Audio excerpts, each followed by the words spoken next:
ఇంకెన్నాళ్ళు రెంటింట్లో ఉంటాం? సొంత ఇంటి కలను నెరవేర్చుకుందాం.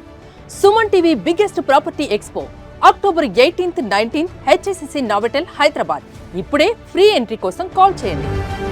So Pratyusha charitable trust chairman Sarojini Devi గారు, మా నమస్తే. నమస్తే అండి. ఎలా ఉన్నారు? బాగున్నానండి. బాగున్నారా? హ్యాపీ. సో పోరాటం ఆపారా? ఇంకా పోరాటం కొనసాగుతూనే ఉందా? అయ్యో లేదు సార్, ఇప్పుడు సుప్రీంకోర్టులో ఉంది. అవును. ఆర్గ్యుమెంట్స్ అవుతున్నాయి, ఫైనల్ ఆర్గ్యుమెంట్స్ అవుతున్నాయి. సిబిఐ వాళ్ళకి నోటీసులు ఇష్యూ చేశారు సుప్రీంకోర్టు నుంచి, మళ్ళీ సబ్మిట్ చేయమని, రిపోర్ట్ సబ్మిట్ చేయమని. మునిస్వామి రిపోర్ట్ను ఎందుకు మీరు కౌంట్ చేసుకోలేదు, పోస్ట్ మార్టం రిపోర్ట్ని ఎందుకు కౌంట్ చేసుకోకుండా మీరు సబ్మిట్ చేశారు, post mortem report compulsory submit చేయాలి కదని చెప్పి డబుల్ బెంచ్ సుప్రీంకోర్టు వాళ్ళు లాస్ట్ మంత్ సిబిఐకి ఇష్యూ చేశారు నోటీస్. ఆ రిపోర్ట్ కూడా సబ్మిట్ చేశారు సిబిఐ వాళ్ళు. అండ్ హెచ్డిఎఫ్సికి కూడా నోటీసులు ఇష్యూ అయినాయి సుప్రీంకోర్టు నుంచి లాస్ట్ మంత్, దసరా వెకేషన్ ముందుకి. మొత్తం టోటల్ 2002 నుంచి ఏం జరిగిందో ఫైల్ పట్టుకొని రండి సుప్రీంకోర్టు, కానీ వాళ్ళకు కూడా నోటీసులు ఇష్యూ చేశారు. దిస్ మంత్ 29th మళ్ళీ కేసు ఉంది. అపోజిషన్ వాళ్ళవి, అక్యూజ్డ్ వాళ్ళవి అయిపోయినాయి, ఆర్గ్యుమెంట్స్ అయిపోయినాయి. సో ఇప్పుడు మన ఆర్గ్యుమెంట్స్ స్టార్ట్ అయినాయి. దాని మీదనే మన అడ్వకేట్లు పోస్ట్ మార్టం రిపోర్ట్ ఇన్క్లూడ్ చేయలేదు, సిడిఎఫ్డిలో అన్ని రాంగ్స్ జరిగినాయి, టెస్టింగ్లు అన్నీ చేస్తే మన వాళ్ళ ఆర్గ్యుమెంట్స్ అందరికీ నోటీసులు ఇష్యూ చేసాం. ఇప్పుడు అందరినీ సుప్రీంకోర్టుకు రమ్మన్నారు. దిస్ మంత్ 29th ఉంది. సో నేను వదిలిపెట్టే సమస్య లేదు.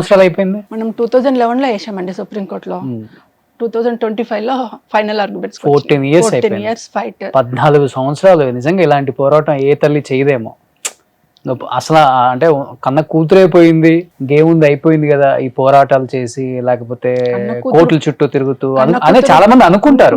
కన్న కూతురు పోయినా అది నా కూతురండి, అన్యాయం అయిపోయింది. తల్లిగా నా బాధ్యత ఏంటి, ఎలా అన్యాయం అయిపోయింది, అన్యాయం చేసిన వాళ్ళకి ఎలా శిక్ష పడాలి అనేది తల్లిగా నా బాధ్యత నేను చేయాలి.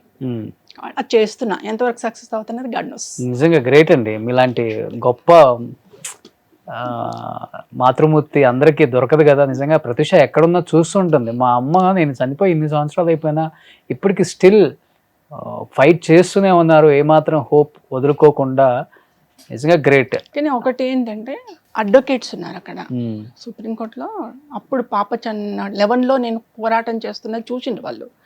చూసి దే ఆర్ కాలింగ్ మీ, అమ్మ మేము ఫైట్ చేస్తాం సుప్రీంకోర్టులో, మీరు ఓడిపోయారు కదా హైకోర్టులో, శిక్ష తగ్గించారని బాధపడుతున్నారు, మీడియాలో మేము చూసినాము, మేము పోరాటం చేస్తాం ఇక్కడ అని చెప్పేసి అక్కడ ఉన్న ఒక ఇద్దరు అడ్వకేట్లు ఫార్వర్డ్ అయ్యి 11 నుంచి కొట్లాడుతున్నారు. ఇంతవరకు నా దగ్గర సింగిల్ పైసా తీసుకోలేదు వాళ్ళు. వాళ్ళే ఇప్పుడు 14 సంవత్సరాల పోరాటంలో డబ్బులు ఎవరు తీసుకోలేదా? ఆ అడ్వకేట్స్ ఎవరు తీసుకోలే ఇంతవరకు సింగిల్ పైసా తీసుకోలేదు. ఆ అడ్వకేట్స్ మొన్న చూసి ఇంకా మళ్ళీ పిటిషన్ వేశారు, ఇంకెన్నింట్లు పెండింగ్ పెడతారు ప్రత్యూష కేసు అంటే. అప్పుడు ఆర్గ్యుమెంట్స్కి వచ్చింది. 2-3 months నుంచి ఫైనల్ ఆర్గ్యుమెంట్స్కి వచ్చినాయి. So they are taking very interest అండి. వాళ్ళకు చాలా థ్యాంక్స్ చెప్తున్నా. ప్రత్యూష తరఫున నేను రుణపడి ఉంటా అడ్వకేట్స్కి. అనుకుంటున్నారా డెఫినెట్ గా సుప్రీంకోర్టులో కేసు గెలుస్తుంది, న్యాయం జరుగుతుంది? గెలవాలి అనుకుంటున్నాను, పోరాటం అయితే చేస్తాను. ఇప్పుడున్న ఈ రాజకీయాలు, ఈ రాజకీయ నాయకులు, ఈ ఇన్ఫ్లుయెన్స్ ఇవంతా చూసిన తర్వాత కూడా మీకు ఏమాత్రం హోప్ తగ్గలేదు చూడండి. అంటే గ్రేట్. అది పోరాటం అయితే చేస్తున్నాను. హైకోర్టులో అయితే న్యాయం దొరకలేదు. ఆ జడ్జి ఎక్కడ ఉన్నారో ఆయనకి ఎప్పుడు నేను కూడా ఆయనకు కూడా రుణపడి ఉంటాను. ఎందుకంటే ఆడపిల్ల అని చూడకుండా 40,000 ఇస్తున్నాను నా కుటుంబానికి. ప్రత్యూష చనిపోయింది కదా, ఆ కుటుంబానికి 40,000 ఇస్తున్నా అన్నాడు హైకోర్టులో. 40,000 మంత్ ఇస్తున్నారా? లేదు, 40,000 రూపీస్ అంతే ఇస్తున్నానంటే. అప్పుడు నేను అక్కడే ఉన్నాను, కోర్టు హాల్లోనే ఉన్నాను. లేచి చెప్పాను, సార్ నేను ఒక్క నిమిషం మాట్లాడతాను, పర్మిషన్ ఇవ్వండి అంటే చెప్పండి అమ్మన్నారు.